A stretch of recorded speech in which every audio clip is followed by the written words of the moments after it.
So okay. మీరు చెప్పినట్టు మీ దగ్గర ఉన్న లిస్ట్ ఏంటి? దానికి జనసేన ఎన్ని స్థానాల్లో పోటీ చేస్తుంది? ఎన్ని స్థానాల్లో గెలుస్తది?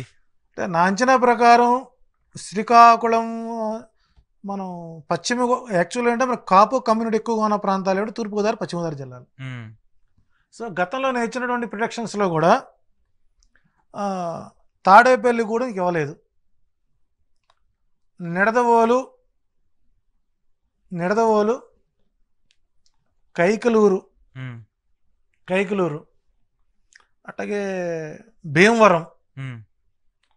3 నుంచి 4 సీట్లు ఇచ్చా. వైసీపీ గెలుస్తుంది, మిగతా టైట్. తణుకు టైట్ అన్నాం. హ్మ్. సో ఇప్పుడు నాకు తెలిసి ఏంటంటే పశ్చిమ గోదావరి జిల్లాలో మొత్తం టోటల్గా ఉన్న నియోజకవర్గాల్లో 7 నుంచి 8 స్థానాలు హ్మ్. జనసేనకి ఇచ్చే అవకాశం ఉంది. అవకాశాలు ఉంటాయి. ఇస్తే నా ఎక్స్పెక్టేషన్ ప్రకారం జనసేనకి జనసేనకి తాడేపల్లి గూడెం ఒకటి, హ్మ్. ఆచంట హ్మ్. హ్మ్. కొవ్వు, యలమంచిలి, హ్మ్. తణుకు, హ్మ్. ఏలూరు ప్రాంతాలు బలంగా ఉంది. అంటే ఓకే. అక్కడ గెలుపుకు అవకాశాలకు దాపులకు వచ్చే అవకాశాలు ఉన్నాయి. ఓకే. అట్లాగని పూర్తిగా అయితే టైట్ ఫైట్ అయితే ఇవ్వగలుగుతారు. ఓకే. ఒకసారికి తూర్పుగోదావరి జిల్లా ఉంది, హ్మ్. జగ్గంపేట ఉంది. హ్మ్. జగ్గంపేటని వైసీపీ నుంచి బయటకు వచ్చి జ్యోతుల్ నెహ్రూ టీడీపీలో చేరి హ్మ్. అక్కడ పదవి పొంది హ్మ్. అక్కడ ఉన్నటువంటి ఆ జగ్గంపేటని ఈరోజు జనసేనకి త్యాగం చేసినంత ఔదార్యం ఉంటుందంటారా? అది వాళ్ళ లోకల్ క్యాడర్ ఖచ్చితంగా ఇప్పుడు గెలుపు అనే ఒక ధీమాన్ని తీసుకున్నప్పుడు ఒకటే గుర్తుపెట్టుకోండి, నా కూడు ఇంకోటి తింటే నేను ఊరుకుంటానా? నువ్వు తినే అన్నాన్ని నేను లాక్కుంటాను, ఊరుకుంటావా?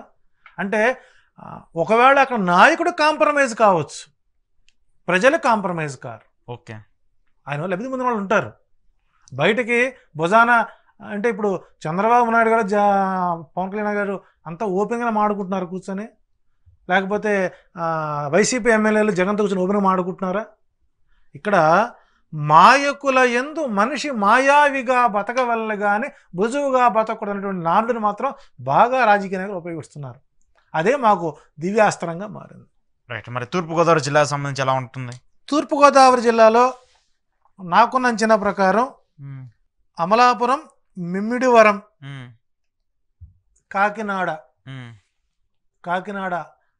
అర్బన్, ఓకే, ఈ 3 స్థానాలు జనసేన ఫుల్ టైట్ ఇస్తుంది. ఓకే. అంటే నా అంచనా ప్రకారం వాళ్ళు ఆ జిల్లాలో 5 నుంచి 6 అడుగుతారు, లేకపోతే గంపగుత్తుగా 10 ఇచ్చినా ఆశ్చర్యపోక్కర్లేదు. ఓకే. అంటే ఇక్కడ ఎప్పుడూ టీడీపీ గెలవని స్థానాలు 40 ఉంటాయండి. ఓకే. టీడీపీ 40 స్థానాలు ఉంటాయి. ఒక 15 స్థానాలు న్యూట్రల్, గెలవచ్చు గెలవకపోవచ్చు. 65 స్థానాలు. ఆ 65లో ఈయనకి 50 ఇచ్చి మిగిలినటువంటి 120 స్థానాలు ఎంతవరకు వాళ్ళు నిక్కరాగలుగుతారు? కాబట్టి నా అంచనా ప్రకారం తూర్పుగోదావరి జిల్లాలో 3 నుంచి 4 నియోజకవర్గాలు, ఓకే, పశ్చిమ గోదావరి జిల్లాలో 4 నుంచి 5 నియోజకవర్గాలు. సో ఓవరాల్గా ఒక 9. ఉభయ గోదావరి జిల్లాలో 9 నియోజకవర్గాల్లో పోటీ చేస్తుంది జనసేన. ఓకే. అంటే వాళ్ళు 20 సీట్లు తీసుకున్నా కూడా టఫ్ ఉండే సిచ్యువేషన్ అది. గెలుపుకు 9 అవకాశాలు ఉంటాయి. ఓకే. మిగతా 11 ఓటమి టఫ్ అవుతుంది. సో మీరు చెప్తున్నట్టు ఉమ్మడి ఉభయ గోదావరి జిల్లాలోనే 9 స్థానాలు గెలిచే అవకాశం ఉంటుంది జనసేన ఉంది. ఓకే. అవి కూడా చెప్తున్నారు మీరు. Amalapuram, okay, Mummidivaram, okay, Kakinada urban, okay, 3. ఇక్కడ వచ్చేసరికి తాడేపల్లిగూడెం, ఆచంట, నరసాపురం, యలమంచిలి, తణుకు, ఏలూరు. తణుకు టైట్ మళ్ళీ. ఓకే. సో ఓవరాల్గా ఏంటంటే ఈ 2 జిల్లాల్లో ఉండేటువంటి 20 నియోజకవర్గాల్లో తప్పనిసరిగా 9 సీట్లు ఇక్కడ గెలుస్తూ 11 సీట్లన్నీ వైసీపీ కౌంట్లో తీసుకునే అవకాశాలు ఉంటాయి. ఓకే. సో ఇది వాళ్ళు ఆ స్థానాల్లో పోటీ చేస్తే. ఓకే. అట్లాగే ఒకసారి విశాఖపట్నం జిల్లాలో వాళ్ళు సాధ్యమైనంత వరకు విశాఖపట్నం టీడీపీ కంచుకోట. ఇప్పుడు ఫస్ట్ నుంచి కూడా అవును, అంతా జగన్ వేవ్ వచ్చినప్పుడు కూడా వాళ్ళకి అక్కడ అర్బన్లో మొత్తం వచ్చినాయి. అటువంటి జిల్లాలో విశాఖ సౌత్ నాకు తెలిసి బహుశా గంట శ్రీనివాస్కి ఇస్తారేమో అనుకుంటున్నాను. విశాఖ సౌత్కి జనసేన అక్కడ పోటీ చేస్తే. ఓకే. అట్లాగని పాయకారావుపేట, గాజువాక, భీమిలి, అనకాపల్లి ఇవి వస్తున్నాయి. ఇక్కడ భీమిలి, అనకాపల్లి, గాజువాక ఈ 3 కూడాను జనసేన ఈ విశాఖపట్నం జిల్లాలో 1 నుంచి 2 సీట్లు జనసేనకు వస్తుంది. ఓకే. టీడీపీ క్యాడర్ సహకరిస్తే. అది కూడా ఎక్కడ అంటే భీమిలి 1, విశాఖ సౌత్ 1, ఈ 2 గెలుపుకు అవకాశాలు ఉంటాయి. ఏంటి గాజువాక ఉంటుందా? టైట్ అవుతుంది. అదేంటండి గాజువాకలో గతంలో ఆయన సెకండ్ ప్లేస్లో ఉన్నారు, వదిలిపోయింది తక్కువ సీట్, 8 ఓట్లు, 8,000 ఓట్లు సంథింగ్ ఎంత. అంటే మీరు ఎట్లా ఉందంటే 3 రోజులు మన హోటల్లో కనుక ఆ 3 రోజులు పిండి పెనం మీద ఇస్తే బాగా రుద్దితే పలచగా వస్తుంది. ఇన్స్టెంట్గా వేసింది రాదండి. ఒకవేళ గాజువాకలు ఆయన గెలిచే ఉద్దేశం ఉన్నట్టయితే ఈ 5 సంవత్సరాలుగా ఏ రోజు నియోజకవర్గం తిరిగాడు ఆయన. ఆయన ఏ నియోజకవర్గం తిరగలేదు కదా. కాదంటే ఉత్సాహపరుస్తున్నాడు. సో కాబట్టి విశాఖపట్నం జిల్లాలో 1 నుంచి 2 సీట్లు జనసేనకు వస్తే 9 + 2 11. ఓకే. విజయనగరం జిల్లాలో నెల్లిమర్ల, పార్వతీపురం 1 నుంచి 2 అడుగుతారు. అక్కడ జనసేన టైట్ ఫైట్ ఇస్తుంది కానీ గెలుపు అవకాశాలు లేవు విజయనగరం జిల్లాలో. అట్లాగే శ్రీకాకుళం జిల్లాలో 3 నుంచి 4, 5, 6 వాళ్ళ ఇష్టం. టీడీపీ గెలవని కొన్ని మంచి ఓలెక్స్ సెగ్మెంట్లు కొన్ని ఉన్నాయి. ఇప్పుడు ఉదాహరణ అందులో వచ్చేసరికి ఇచ్చాపురం టీడీపీ ఇప్పుడు వచ్చేటువంటి ప్రాంతమే. దాని వదులుకొని త్యాగం చేస్తాను అనుకోవట్లేదు. ఇప్పుడు శ్రీకాకుళం ఎంపీ కాన్స్టిట్యూషన్ అది ఏంటి. సో ఈ ప్రాంతంలో కూడా ఒకవేళ బయటపడితే 1 సీటు బయటపడుతుంది. అది కూడా ఇచ్చాపురం నుంచి. ఓకే. సో 13, 12. తర్వాత వచ్చేసరికి కర్నూలు జిల్లాకు వచ్చేసరికి 2 నుంచి 3 అడుగుతారు. అని అడిగే ప్రాంతాలు ఏమంటే సజ్జనగర్, ఆళ్లగడ్డ, నంద్యాల, పాణ్యం అంటారు. పాణ్యం వచ్చేసరికి వైసీపీ కంచుకోట, రాంభూపాల్ రెడ్డి. అవును. సో ఆయన కాదని ఆ నియోజకవర్గం గొడకపోదు. నంద్యాల భూమా వాళ్ళు అక్కడ వ్యతిరేకంగా టీడీపీకి సభలకు రావట్లేదు కాబట్టి ఒకవేళ ఏమైనా త్యాగం చేస్తే నంద్యాల జనసేన పోటీ చేయడం వల్ల అది కూడా వైసీపీ అకౌంట్కి వెళ్ళే అవకాశం ఉంది. ఓకే. అట్లాగే ఆళ్లగడ్డ భూమా నాగిరెడ్డి వాళ్ళది గంగుల ప్రభాకర్ బ్యాచ్ ఉంది. వాళ్ళని కాదని ఆళ్లగడ్డ ఇటు పక్క పోదు. సో ఇక్కడ కర్నూలు జిల్లాలో జనసేనకు 0. అక్కడ కూడా 0 ఓట్ శాతం పెంచుకుంటుందేమో తొలిసారి. ఓకే. అట్లాగే ఒకసారికి కడపలో రాజంపేట అనేటువంటిది ఒక ఎంపీ సీట్. అది ఆ పేటలో వైసీపీ బలమైనటువంటి వ్యక్తులు ఉన్నారు. ఓకే. అంటే టీడీపీ నుంచి వైసీపీకి వెళ్ళిన ఎమ్మెల్యే అక్కడ గెలిచాడు మళ్ళీ. సో కాబట్టి రాజంపేట, రైల్వే కోడూరు ఈ ప్రాంతంలో కూడా 0. టోటల్ నెల్లూరు జిల్లా అయితే జనసేన ఊసేలేదు. అక్కడ ఇచ్చినట్టయితే అవి కూడా వైసీపీ అకౌంట్లోకి వెళ్తాయి. సో నెల్లూరు జిల్లాలో జనసేన 0. ఓకే. చిత్తూరు జిల్లాకు వచ్చేసరికి తిరుపతి విజయ అవకాశాలు ఎక్కువ ఉన్నాయి. ఓకే. సో ఇదో 13. ఇంకొకటి వేసుకోవచ్చు 13. కాళహస్తి టైట్ ఫైట్ ఇస్తాడు. చిత్తూరు, మదనపల్లి. సో ఈ ప్రాంతాలు కానీ కదిరి వచ్చేసరికి వైసీపీ బలమైన ప్లేస్. సో కాబట్టి ఈ ప్రాంతంలో చిత్తూరు జిల్లాలో 1 సీటు అవకాశం ఉంది. అది తిరుపతిలో, అది కూడా టైట్. ఓకే. ఎడ్జ్లో బయటపడచ్చేమో. ఓకే. ఇక ప్రకాశం జిల్లాలో 3 నుంచి 4 అడగచ్చు. వాళ్ళ ఉద్దేశం ఏంటంటే దర్శి వైసీపీ అది కాంక్రీట్ సీట్ అది. సో అక్కడ టీడీపీ గెలిచే అవకాశం లేదు కాబట్టి అక్కడ జనసేనని బకరా చేయడం కోసం అక్కడ దించుతున్నారు. గిద్దలూరు ఉంది. గిద్దలూరు వచ్చేసరికి టోటల్గా రెడ్డి అండ్ వైశ్య కమ్యూనిటీ ఉన్న ప్రాంతం అది. కాపులు కూడా ఎక్కువ అక్కడ. వాటి మేబీ ఓటు శాతం ఎక్కువ, వైశ్యాస్ అండ్ రెడ్డిస్ ఎక్కువ. సో ఆ ప్రాంతంలో గిద్దలూరు వచ్చేసరికి జనసేన తోట వాళ్ళకి అనుకుంటున్నారు. తోట సుబ్బారాయుడు అంటున్నారు. నాకు అంచనా అంటే అతను అడిగాడు గిద్దలూరు పొడి చేస్తున్నానండి ఎట్లుంటుందని. ఇక్కడ ఈ మధ్య ఆమంచి స్వాములు కూడా గిద్దలూరు వెళ్ళే అవకాశం ఉంది. ఒకటి ఎవరు వెళ్ళినా ఈ గిద్దలూరు వచ్చేసరికి ఒకవేళ పొరపాటున మాగుంట వాళ్ళు వెళ్ళారనుకోండి, మాగుంట రాఘవరెడ్డి పెట్టారనుకోండి, టైట్గా అక్కడ. సో కాబట్టి ఒంగోలు ఉదాహరణకి ఒంగోలు జనసేనకి ఇచ్చారనుకోండి, దామచర్ల జనార్దన్ ఏమైపోవాలి? లేదు ఒకవేళ కొన్ని ఊహాగానాలు జనసేన తరఫు బాలిన శ్రీనివాసరావు వెళ్తాం అనుకోండి, జనార్దన్ ఏమైపోతాడు? సో కాబట్టి ప్రకాశం జిల్లాలో ఒకవేళ చీరాల జనసేనకి ఇచ్చినా కూడా ప్రకాశం జిల్లాలో ఒక్క సీటు కూడా జనసేనకి రాదు. ఒకవేళ బాలిన శ్రీనివాస్ పోటీ చేసినా కూడా జనసేన గెలిచే అవకాశం లేదు. సో 0. అయితే టైట్ ఫైట్ ఇవ్వగలుగుతారు.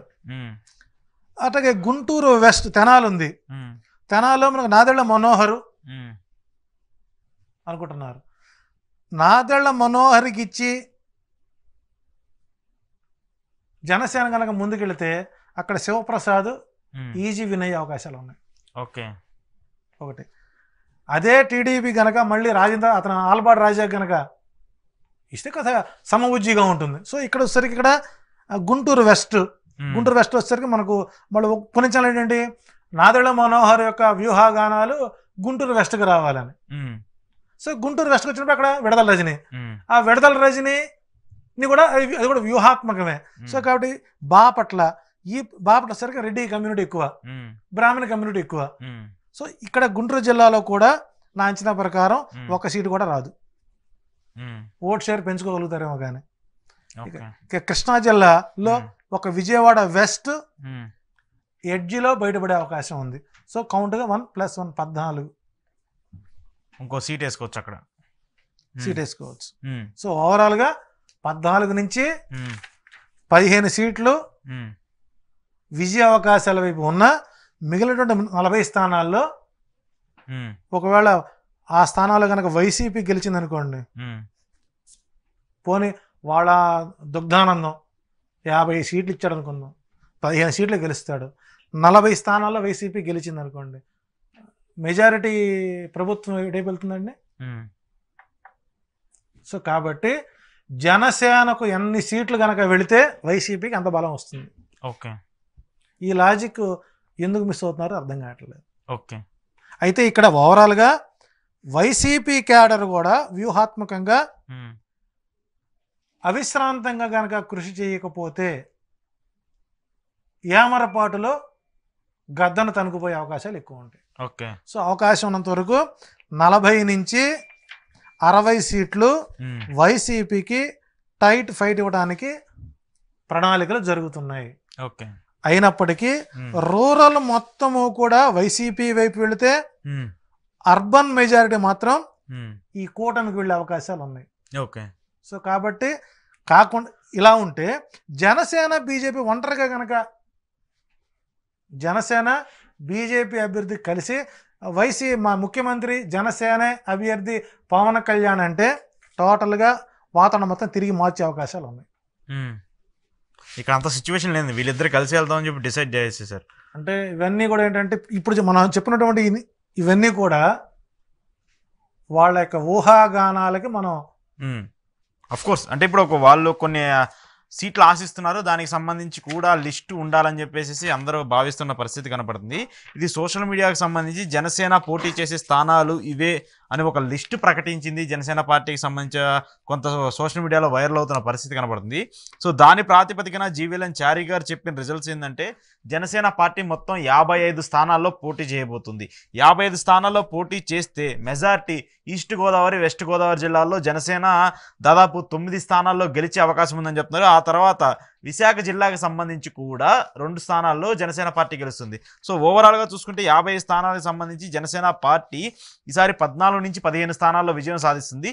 మిగతా స్థానాల్లో తన ఓట్ బ్యాంక్ని తను గ్రాప్ చేసుకొని ఇంక్రీజ్ చేసుకునే సిచ్యువేషన్ కల్పిస్తుంది. కానీ టఫ్ ఫైట్ మాత్రం వైసీపీకి ఇస్తుందని కూడా చారి గారు చెప్తున్నారు. సో చారి గారు ఏంటి ఇది? అంటే నా అంచనా ప్రకారం ఏంటంటే వైసీపీ వర్సెస్ జనసేన చూద్దాం. ఎందుకంటే ఇక్కడ గ్రహస్థితులు వాడి యొక్క గతంలో నేను తెలంగాణ పోయిన కారణం ఏంటంటే మనం కాంగ్రెస్ పార్టీ అధినాయక జాతకం చూసుకున్నాం. ఇక్కడ రేపు ఈ అభ్యర్థులను ప్రకటించినటువంటి రోజున మరికొంత సబ్జెక్ట్ మనకు చెప్పచ్చు అవకాశం ఉంది. ఇప్పుడు కేవలం ఆ పట్టున్నటువంటి ప్రాంతాలు చెప్పుకొచ్చాం మనం. ఓకే. సో తప్పనిసరిగా ఏంటంటే ప్రభుత్వం అయితే మాత్రం ఈ కూటమికి రాదు, అందులో ఎలాంటి సందేహం లేదు. ఏమో ఇక్కడ రేవంత్ రెడ్డి అనూహ్యంగా సీఎం అయినట్టు అక్కడ కూడా జరగవచ్చేమో. ఎవరు సీఎం అవుతారు? ఎవరైనా కావచ్చు, కూటమి రావచ్చు. ఇక్కడ ఏమని అనుకున్నారు ఇప్పుడు? ఒకటి సార్ ఒకటే చెప్పాను, దీన్ని కూడా చెప్పుకొచ్చాను. తెలంగాణలో ఉండేటువంటి ప్రజానీకం సంక్షేమ పథకాలు అందకపోవడం వలన బీఆర్ఎస్ ఓటమి చెందింది. ఆయన అభివృద్ధి చేయలేదా తెలంగాణలో? కంటిదరకం కనపడతలేదా? అక్కడ అంటే ఇక్కడ బానిసత్వాన్ని భరించలేరు, బానిసత్వాన్ని ఇక్కడ భరించలేరు. ధరల పరిపాలన ఒప్పుకోదు ఇక్కడ. నువ్వు ఎంత ఉండేసి తగ్గి ఉండాలి. అక్కడ ఆ సిచ్యువేషన్ వేరు. అక్కడ అంటే సంక్షేమానికి ఎప్పుడైతే పెద్దపీట వేశారో మొదటి నుంచి అద్భుతమైన ప్రకటన అంటే బీసీ మంత్రాన్ని ఆయన బీసీ మంత్రమే జగన్ యొక్క తంత్రం. అంతే. ఓట్ బ్యాంక్ 46.28% అతనికి ఓట్ బ్యాంక్ స్థిరంగా ఉంది. దాన్ని ఈ రెండు పార్టీలు కొల్లగొట్టుకోవడానికి వీళ్ళు తగులాడుకొని నాయకుడు జనసేన చెప్పిన మాట 100% క్యాడర్ వింటుంది ఇప్పుడున్న పరిస్థితుల్లో. కానీ అచ్చెన్నాయుడు తెలుగుదేశం, లోకేష్ గారు తెలుగుదేశం, నాయుడు గారు తెలుగుదేశం. చూడండి, ఆయన బయటకు వచ్చిన తర్వాత పబ్లిక్లో కలవకుండా ఎవరితో మాట్లాడకుండా తాను ఒక వ్యూహరచన చేసుకున్నాడు. వ్యూహరచన చేసుకుని తన వ్యూహం ప్రకారం పోతున్నాడు.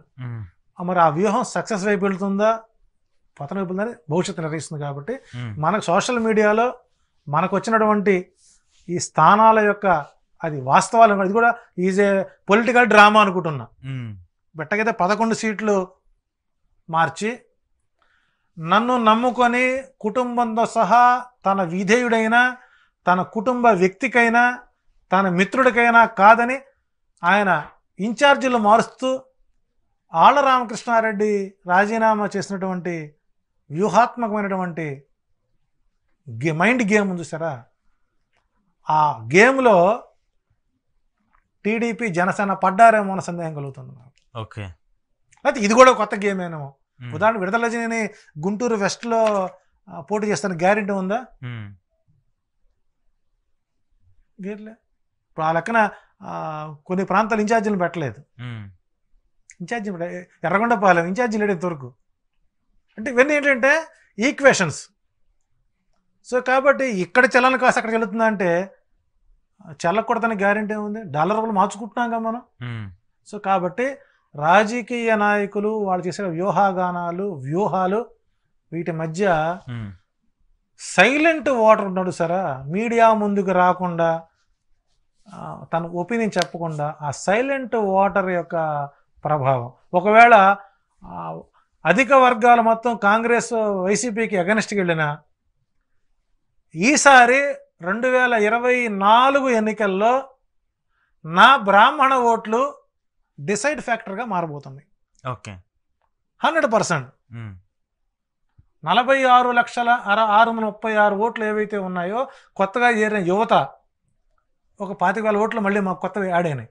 ప్రభుత్వం లెక్క ప్రకారం మాకున్నది 50 లక్షల ఓట్లు.